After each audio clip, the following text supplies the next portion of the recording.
5장에 대해서 말씀을 나누면서 은혜를 받았습니다. 마태복음 5장 그러면 팔복으로 유명하잖아요. 심령이 가난한 자, 긍휼히 여기는 자, 화평케 하는 자 해서 8가지, 의에 줄이고 목마른 자.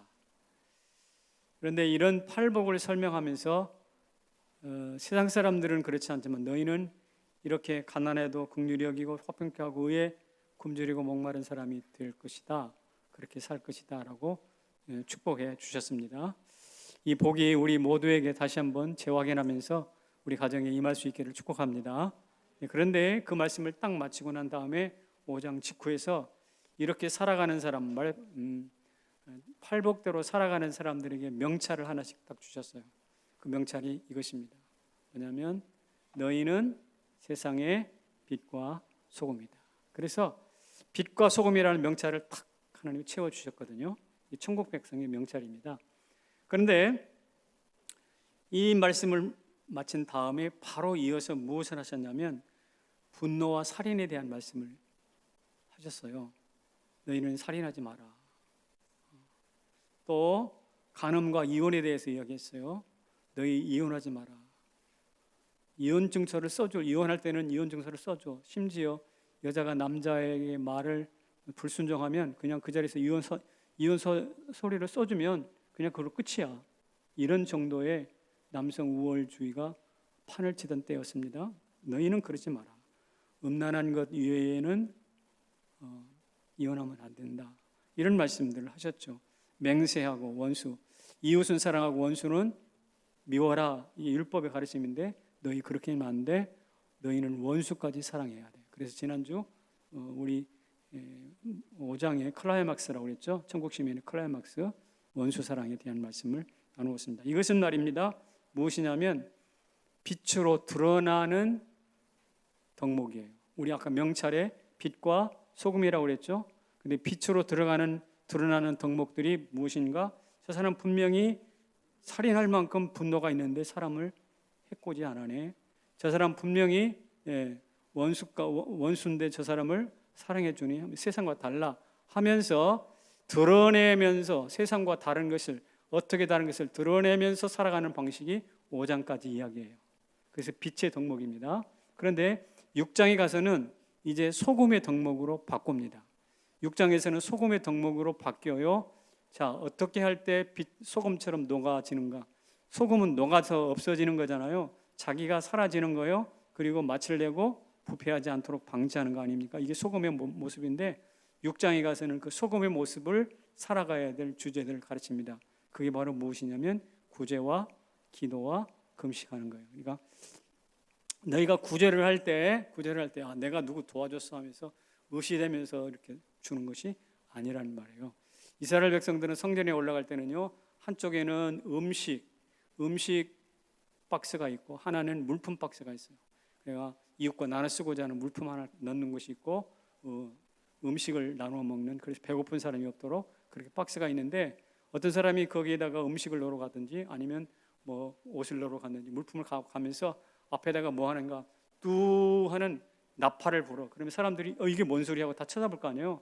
그러면 의시되면서 이렇게 뭐 어깨를 의시되면서 내가 지금 뭐 하러 간다? 음식 기부하러 간다. 이렇게 했던 일이 흔히 있었던 때였는데 너희는 그렇게 빛에 드러내는 방식이 아니라 이제는 무슨 방식? 소금처럼 없어지고 숨어지는 방식으로 구제하라. 이런 뜻이거든요. 그 취지를 이해하시겠죠? 요약을 하면 이렇게 핵심을 말할 수 있어요. 시작. 사람에게 보이려고 의를 행하지 말라. 사람에게 영광을 받으려 내 앞에서 나팔을 불지 말라. 나팔 부질 말하는 거예요. 나팔 부지 마라. 사람들한테 보이려고 하지 마라. 그래서 사람들이 안 보이는 곳에서 살짝 가서 하면 되는데 사람 많을 때 막 붐빌 때 가가지고 나팔 뚝 불고 그래서 사람들이 누구는 저렇게 구제하네 해가지고 박수 받고 이러지 말라는 것입니다.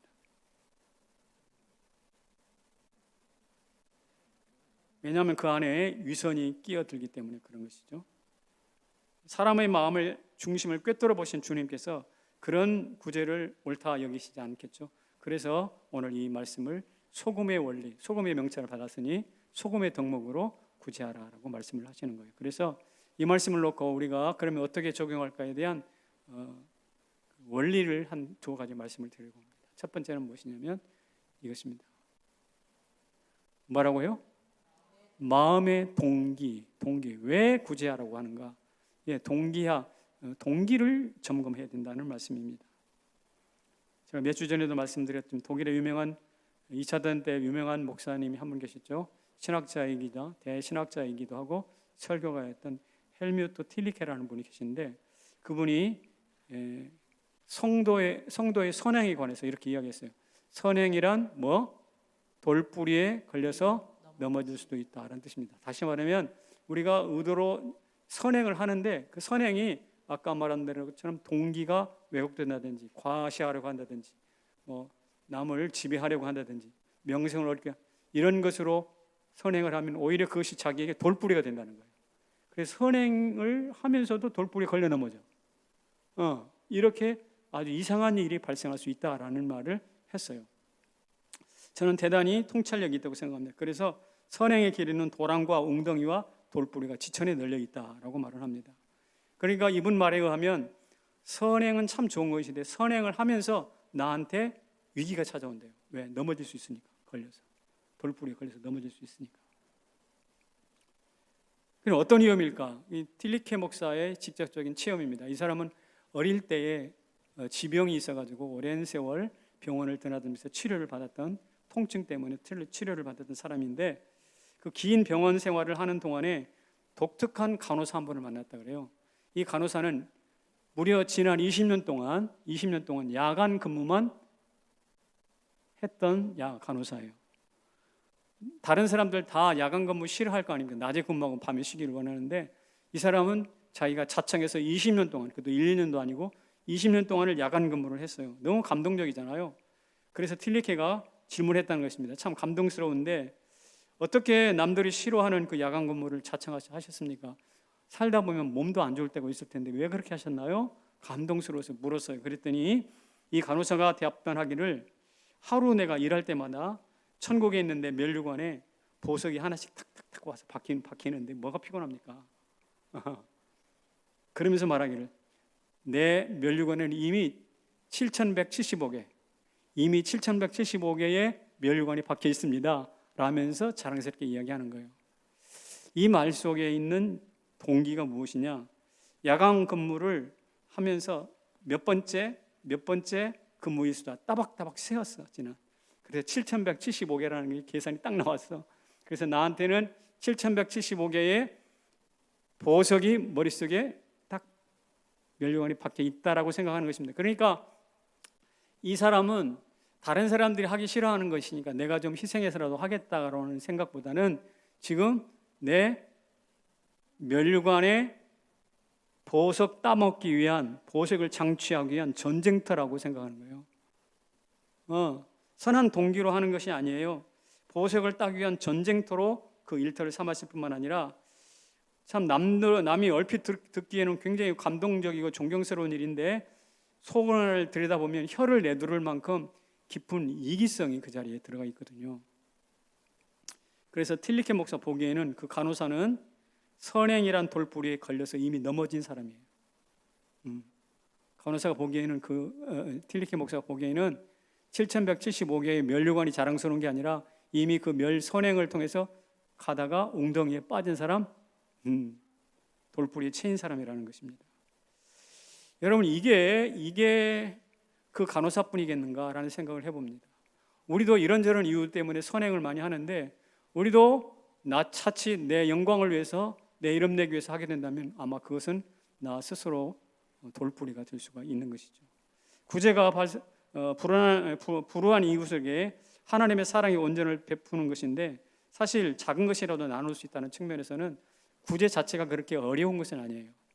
작은 액수라도 좀 나누고 등 두드려주고 마음을 소통하면 되지 않습니까? 그런데 그 구제의 동기를 순수하게 유지한다는 거, 어제나 오늘 영원토록 순수하게 유지한다는 거, 그것은 결코 쉬운 일이 아닙니다.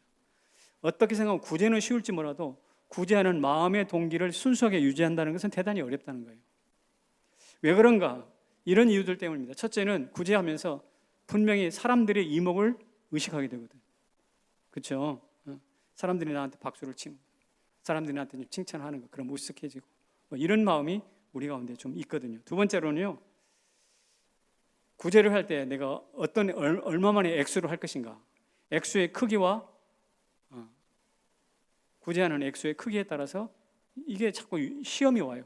처음에는 이를테면 10만 원을 하다가 나중에는 9만 원, 7만 원, 8만 원 하다가 나중에는 5만 원도 되지 뭐. 이러면서 마치 쥐꼬리만하게 갑니다. 그러니까 그 안에 저울질이 시작해요. 주판을 튕기기 시작. 이 정도면 충분해. 자기를 정당화시키기 시작합니다. 세 번째는요, 자화자찬하게 됩니다. 하고 나서 너 잘했어. 너 같은 사람 없어. 너 같은 사람 있으면 나와보라고 해. 하면서 스스로 자찬해. 남이 칭찬해주지 않으니까 자기가 스스로를 높인다고 말할 수 있어요. 사람들이 이목을 그 다음에 액수를 크기를 가지고 시험 들고 또 자화자찬하고 마지막에 네 번째는 무엇인가? 받는 사람들이 비굴해지지 않도록 해야 되는데 주면서 떡 주고 잘해봐 좀 더 힘을 내 뭐 이런 식으로 이야기를 하긴 하지만 그러나 받는 사람이 어떻게 해요? 그것을 받으면서 안 받을 수는 없지만 필요하니까 받긴 받아야 되겠는데 받으면서 기분이 살짝 상해. 그럴 수가 있거든요. 자, 이런 이유들 때문에 우리가 구제의 동기를 순수하게 유지한다는 게 대단히 어렵다는 것입니다. 그래서 사실은 구제가 쉽지만은 동기를 유지하는 측면에서는 대단히 어렵다고 말할 수가 있습니다. 그래서 오카노 목사님은 이것을 조금 이렇게 정의를 했어요. 구제는 무엇이라고요? 행동하는 경건합니다.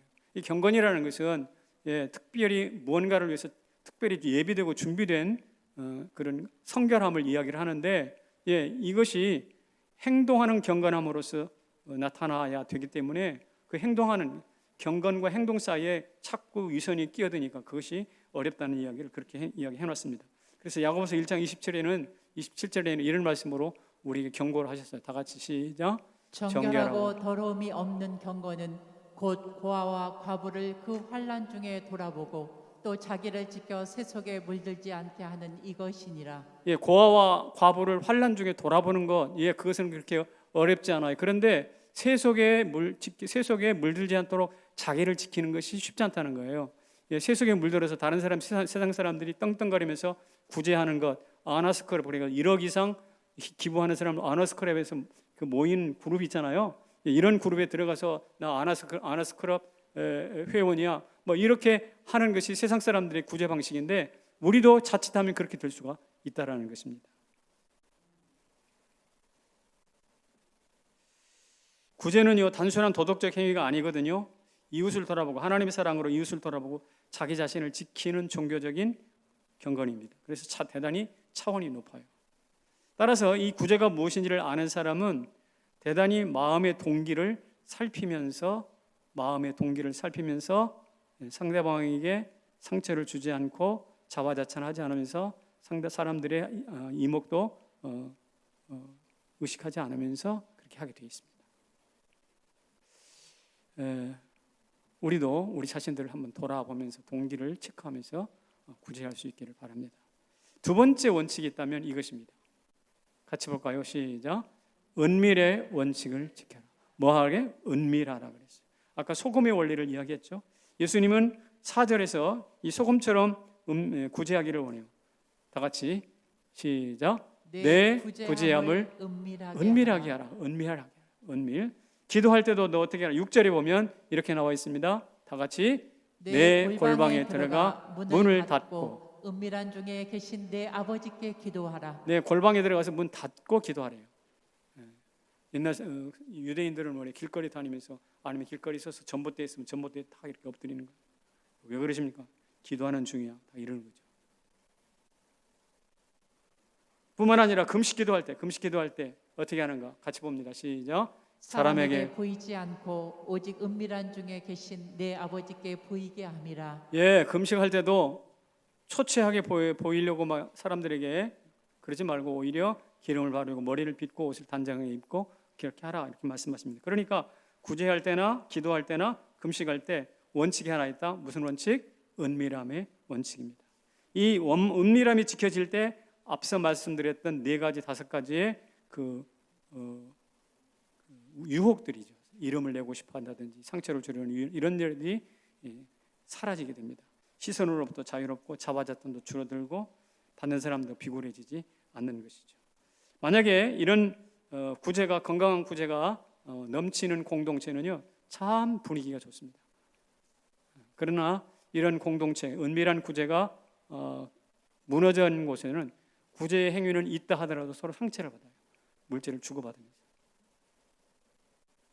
그리고 그런 은밀한 구제 시스템마저 부재한 사회나 공동체는 얼마 가지 못합니다. 폭동이 일어나는 것이고요. 네, 그 가난한 자가 들고 일어나요. 사회를 뒤집어요. 혁명이죠. 우리 사랑하는 성남제일교회 성도 여러분, 우리 은밀하게 구제합시다. 네, 은밀하게 또 마음 선한 동기를 잘 체크해 가면서. 제가 전에 교회에서 했던 경험인데요. 제가 부목사들은 수요일 날 돌아가면서 설교를 했는데 제가 수요일 설교를 하고 내려왔더니 어느 성도께서 은혜 받았습니다. 목사님 은혜 받았습니다 하면서 저한테 책을 한 권 보내주셨어요. 그리고 하는 말이 목사님 참 좋은 설교자가 될 것 같은데 제가 설교 도움이 되는 책을 한 권 준비했습니다. 좀 읽어보십시오. 그래서 고맙습니다. 저는 책 한 권이기 때문에 포장돼서 예쁘게 포장되니까 그걸 받아가지고 들어왔어요. 포장대를 뜯고 집에 와서 보니까요. 거기에 아까 말했던 메시지 글이 좀 들어있고 봉투가 하나 들었다고. 봉투가. 여러분 좋아하는 봉투가. 하얀 봉투가 들어가 있어요. 근데 이분이 진짜 주고 싶은 것은 책 한 권이 아니고 사실 저를 좀 돕고 싶었던 것 같아요. 네. 뭐 지금이나 그때나 마찬가지지만 집사님 잠깐 좀 봅시다 해가지고 이렇게 후미진 곳에서 봉투 하나 이렇게 호주머니 찔러주고 이런 경우들이 흔하지 않습니까? 일반적으로. 그런데 그런 때 꽤 오래된 이야기인데 이게 어떻게 해요?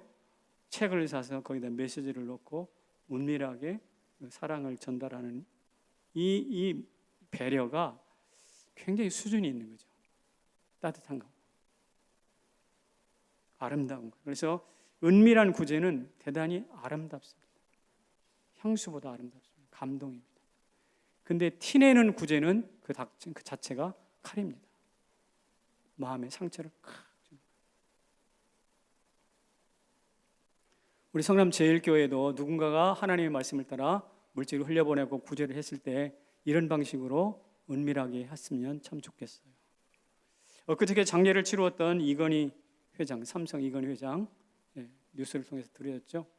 그분이 평소에 행했던 여러 가지 그 미담들이 언론을 통해서 조금씩 흘러나오는 것을 보았습니다. 그 중에 하나를 소개한다면 중소기업 연합체가 있잖아요. 중소기업 연합체가. 중소기업 연수원이 없었던가 봐요. 그래서 중소기업을 중심으로 한 연수원을 하나 지어줄 마음을 했던가 봐. 이건희 씨가. 그래가지고 부하 직원들에게 이렇게 부탁했습니다. 여러분 삼성그룹 연수원이 있죠. 삼성그룹 연수원과 똑같은 크기에 똑같은 평수에 똑같은 재질로 똑같은 수준도로 지어주세요. 단 1푼도 1전도 낮은 등급 낮은 재료 쓰지 말고 똑같은 고급 재료 써주세요. 그렇게 당부를 했다는 것입니다. 그 마음이 참 아름답죠. 왜 그랬을까요? 그 기사에 보면 이 중소기업이 강건하고 탄탄해야 거기서 납품받는 대기업도 인류기업이 되는 것이지 중소기업들은 이류인데 대기업만 홀로 인류가 될 수가 없다는 것이에요. 그러면서 그가 했던 말이 옛날에는 하청이라는 말 썼잖아요. 납품하는 하청업체를 하청이라고 하지 않고 그냥 협력업체다. 굉장히 배려하는 용어죠. 협력업체다. 그렇게 명칭을 바꿔서 부르도록 했다는 것입니다. 참 마음이 아름답잖아요. 그리고 이제 그 연수원이 다 지어졌어요. 깨끗하게 잘 지어졌어요. 보기에도 참 아주 근사합니다. 이제 개소식을 할 거 아니에요. 개소식.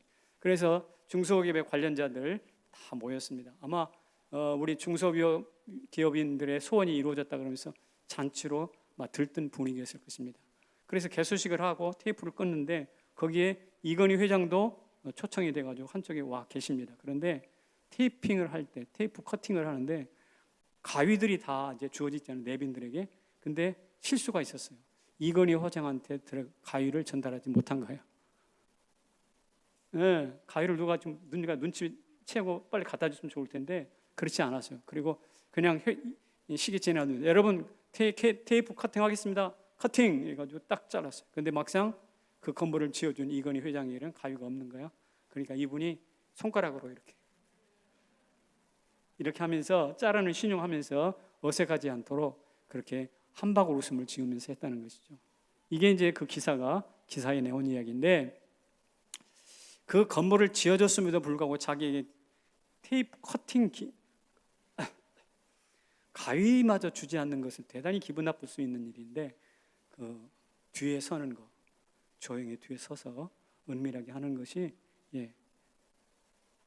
이게 예수 안 믿는 이건희의 구제예요. 예수를 모르는 이건희의 구제라고요.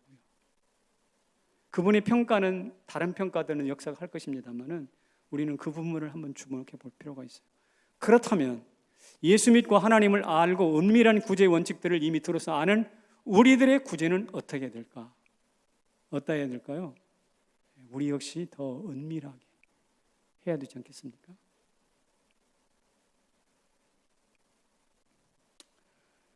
자, 곡성에 가면 여러분 아시죠? 구례에 가면 타인능해라는 운조루라는 누각에 타인능해라는 사진 좀 보여주실래요?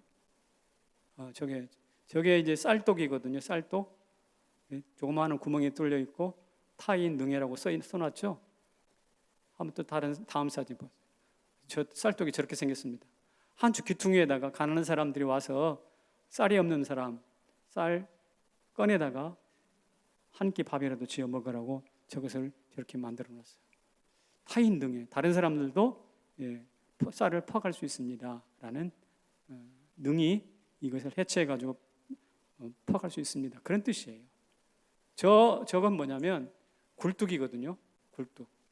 굴뚝은 보통 높이 세워야 바람이 잘 빠져서 연기가 잘 빠지잖아요. 그런데 저 집 굴뚝은 1m밖에 안 돼요.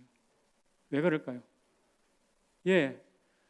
높이 세워진 굴뚝에서, 부잣집의 굴뚝에서 연기가 나면 저녁거리가 없는, 때거리가 없는 사람들이 바라보면서 저 집은 좋겠다, 저 집은 이렇게 뜨뜻한 밥 먹고 오늘 저녁 자겠네 하면서 빈 속을 가지고 얼마나 쓰리게 잠자리에 들겠느냐, 이런 것을 생각하는 거예요. 그래서 이 저녁밥을 짓더라도 좀 연기가 좀 가라앉도록 낫게 하는 거예요. 여러분, 이것이 가난한 자를 배려하는 우리 선조들의 지혜이거든요. 이것을 일컬어서 우리는 구제의 은밀성이라고 이야기를 합니다. 여러분, 최부잣집 이야기 아시죠? 경주 최부잣집, 그분이 여러 가지 계명이 있지만 그 중에 하나가 뭐냐? 백리 안에 굶어 죽는 사람이 없게 하라. 우리 저 강남구에서인가요? 어디요? 송파구에 어디에서 새 모녀가 죽은 적이 있잖아요. 그것 때문에 충격을 받았었는데, 저는 축복합니다. 우리 성남제일교회가 있는 이 지역에서 굶어 죽는 사람이 없기를 소망합니다. 그것은 만약에 그런 사람이 생긴다면 뭐 동사무소나 구청에서 문제가 아니라 우리 책임이라고. 우리 책임이라고. 여러분, 이 인근에서 중원구에서 굶어 죽는 사람이 생겼다고 한다면 그것은 누구 책임이라고요? 우리 책임이라고 인식하는 것이 옳다, 이 말입니다. 그리고 흉년이는 논 사지 마라. 가난하니까 논 팔아가지고 밥을 먹으라고 하는데, 그러면 싼값에 나올 거 아니에요. 그러면 그 돈 싼값에 팔아가지고 나는 점점 부자 되고 저 사람은 지엄을 경작지도 없게 되고, 이게 부익부 빈익분의 이런 모습, 불균형이 심화되니까 어떻게 해야? 흉년이는 논 사지 마라.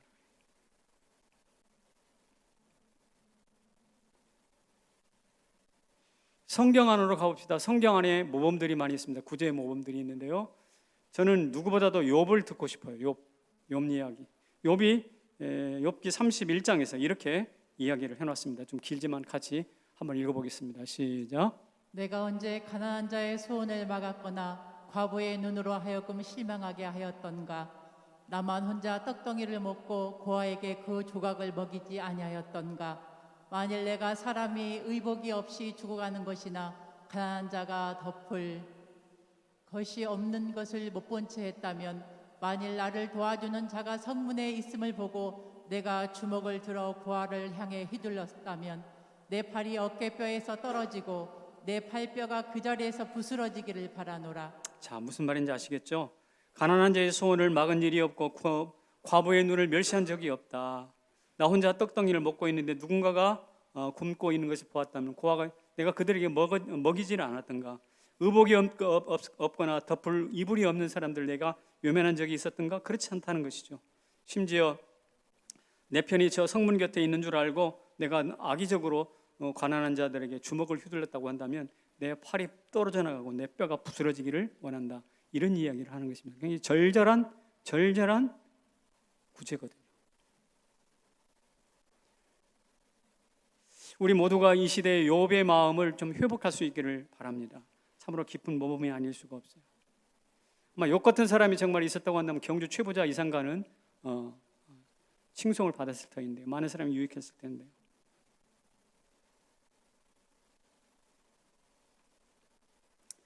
어쨌든 삼성 이건희 씨를 욕하고 어쩌고 하지만 그 양반이 10조를 해야 된다며요? 상속세? 저는 잘 모르지만 상속세로 10조 국가 재정이 튼튼해지는 거 10조. 어쨌든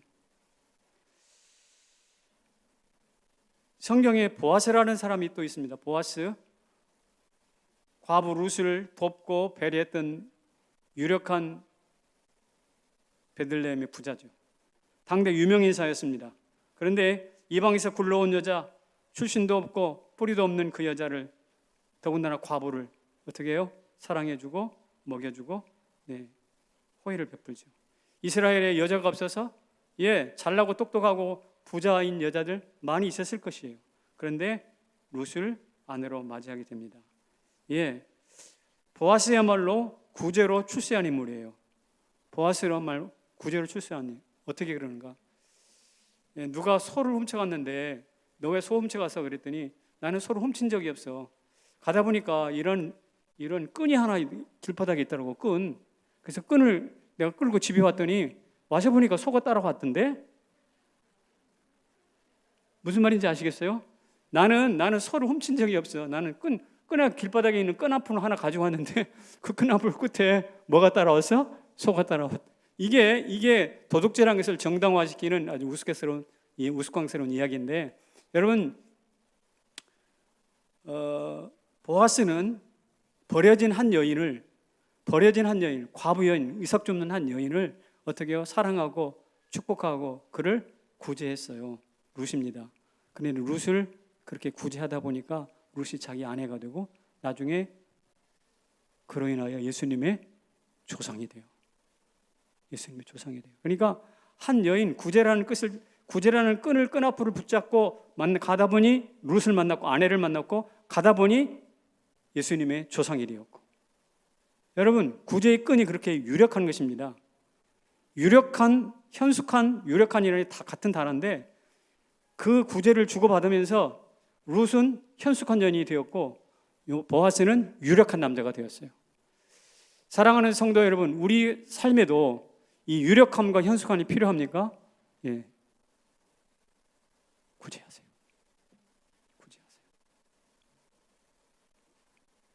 그렇게 하기 위해서 제가 제안을 하나 드립니다. 같이 읽어볼까요? 시작. 함께 짜장면 한 그릇 먹어야겠다. 여러분, 돈 생기면 뭐해요? 돈 생기면 여행 가랴, 난 영화 보랴, 맛있는 음식 먹으랴, 옷 사랴, 귀금속 사랴, 장신구 사랴, 이렇게 다양하게 할 텐데 그 사람이 돈 생길 때 처음 하는 소비 행위를 보면 그 사람의 영적인 수준을 딱 알 수 있어요. 먼저 하나님의 드릴 영화로는 헌금이라든지 나누었을 구제 같은 것들을 생각하면 그 사람은 보통 사람이 아니에요. 그래서 유대인들은요, 구제를 가르치기 위해서 가정 안에다가 은으로 만든 조그마한 함을 만들어 놓는다고. 그래서 우리로 말하면 주일 예배를 드릴 때마다 자식들이 거기에 헌금을 합니다. 그리고 그 함이 다 차잖아요. 그럼 이것을 어떻게 쓸지 가족 회의를 하는데, 회의를 할 때 맨 먼저 누구 이야기를 듣는가? 어린 아이들, 자식들의 이야기를 듣고 그 자식들의 의사를 따라서 그 재정을 사용한다고 합니다. 이렇게 어릴 때부터 구제와 헌금을 훈련받은 사람들은 지금도 세상에서 계속해서 남을 도와줄 수 있는 경제력을 가진 민족으로 살고 있어요. 그 사람들이 유대인들이라고 지금. 우리는 세계 자살률 1위예요. 자살이 돈이 없어서만 자살합니까? 예, 그것도 하나의 이유일세요. 또 하나, 외로워서 자살하는 율이 점점 많아진대요. 요사이 코로나가 유행하니까 유럽 같은 경우에는 자살률이 40%, 50%가 늘었다고 하지 않습니까? 어쨌든 그만큼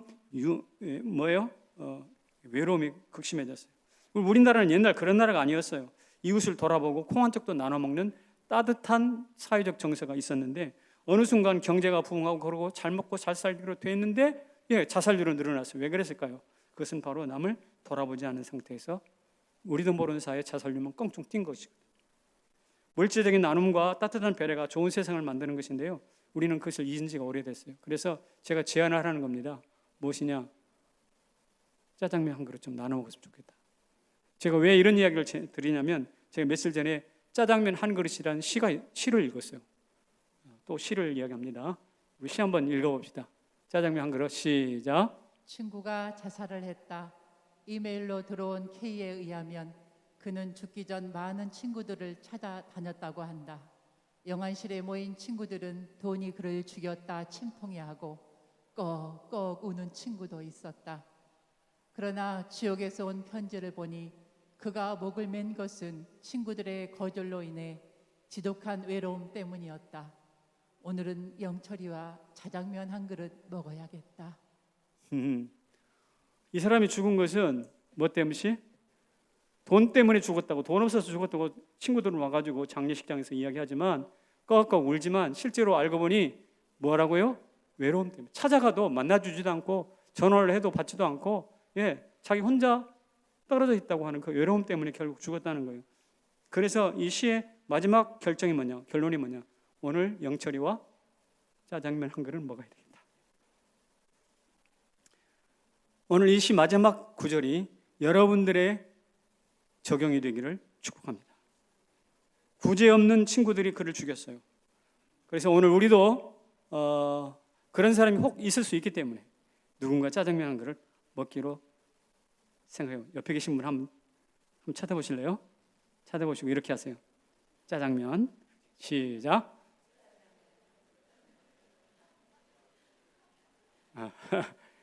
말이 짜장면이지 짜장면보다 더 좋은 것이 있을 수도 있겠죠. 짜장면.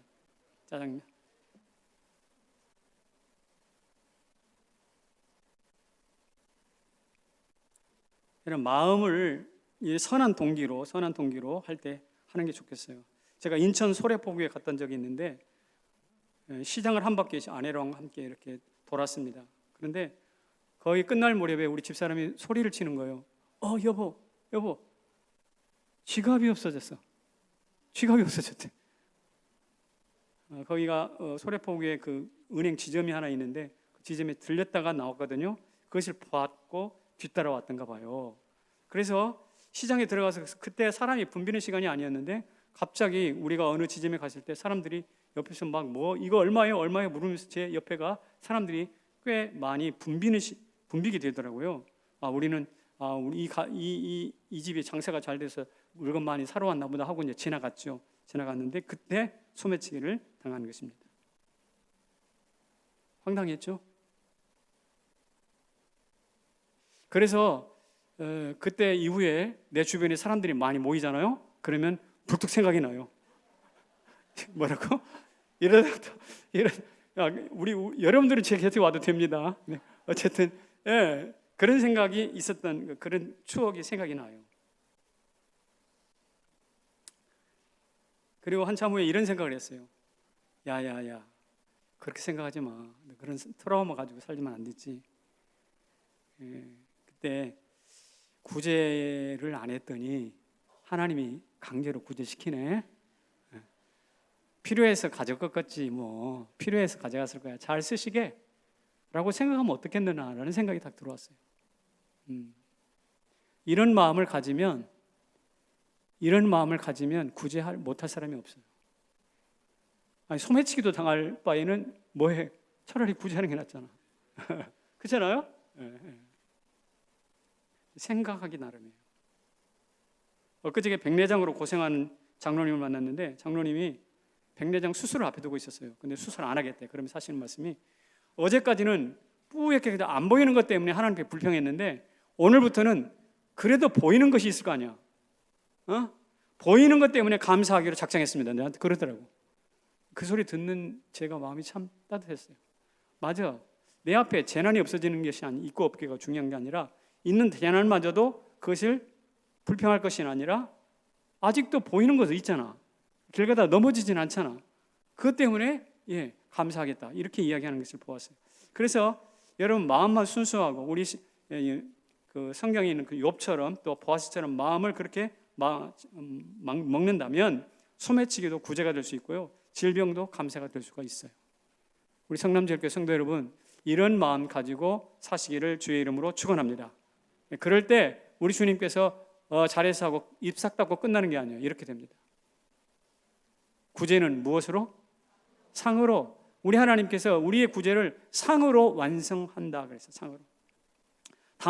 다만 조건이 있어요. 뭐냐면 구제하고 잊어버려야 돼. 내가 너한테 몇 월 며칠에 내가 이렇게 이거 줬지라는 것을 머릿속에 딱 집어넣고 막 일기나 묵상 노트에다 집어넣고 이런 사람은 안 된다는 거예요. 우리 주님께서 잊어버리면 우리가 잊어버릴 때 어떻게 해요? 하나님께서는 상을 준비하신다. 근데 우리가 잊어버리지 않고 젠체하잖아요. 그럴 때 우리 주님이 말씀하세요. 요한복음 5장 44절에 이렇게 말합니다. 시작. 너희가 서로 영광을 취하고 유일하신 하나님께로부터 오는 영광은 구하지 아니하니. 그러니까 서로 너 잘했어. 김지사 박집사 잘했어. 박수 쳐주고 막 자기들끼리 자화자찬을 하고 난리가 났어요. 그러나 하나님께로부터 오는 영광 상은 구하지 않아. 이게 잘못된 거죠. 우리는 잊어버립시다. 따라합시다. 구제하고 잊어버리자. 다시 한번 구제하고 티내지 말자. 그러면 하나님께서 뭘 준비하셔? 상 준비하신대. 우리가 서로 막 잘했다고 칭찬해버리면 뭐가 돼? 이미 상을 받았느니라 그랬어요. 이미 상을 받았다고 그랬거든요. 여기서 이미 상을 받았다고 하는 이 본문 말씀은 주고받은 거래를 다 하거나 영수증을 딱 써서 줬다. 영수증 딱 써서 주고받았다는 뜻이에요. 이것은 계산 끝났다는 뜻이에요. 그러니까 티내고 하는 구제는 하나님하고 나하고 이미 계산이 끝나버린 거야. 천국 가가지고 받을 상이 없는 거죠.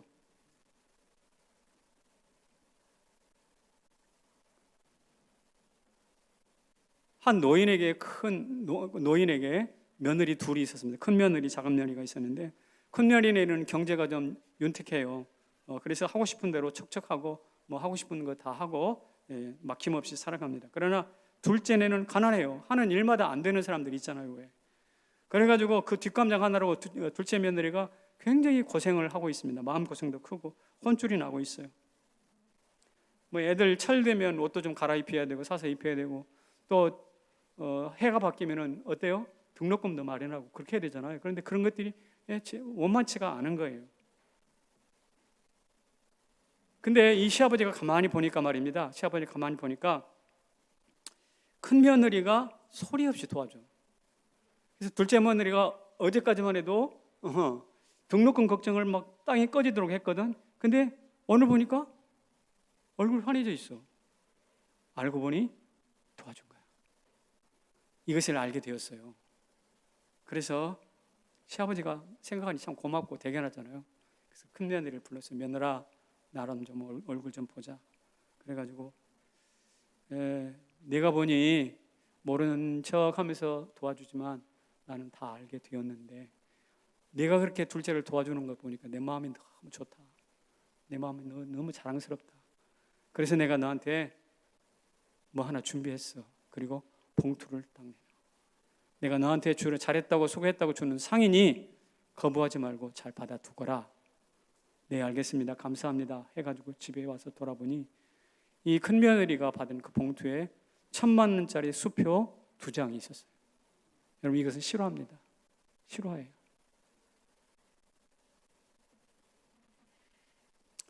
여러분 하늘 아버지, 인간 아버지도 이렇게 잘 지켜보다가 은밀하게 돕는 큰 며느리에게 이렇게 큰 상을 내릴 수 있거든. 하늘 아버지께서 그 상 주시지 않겠습니까? 그보다 더 큰 것도 우리 가운데 풍성하게 내리실 줄로 믿습니다.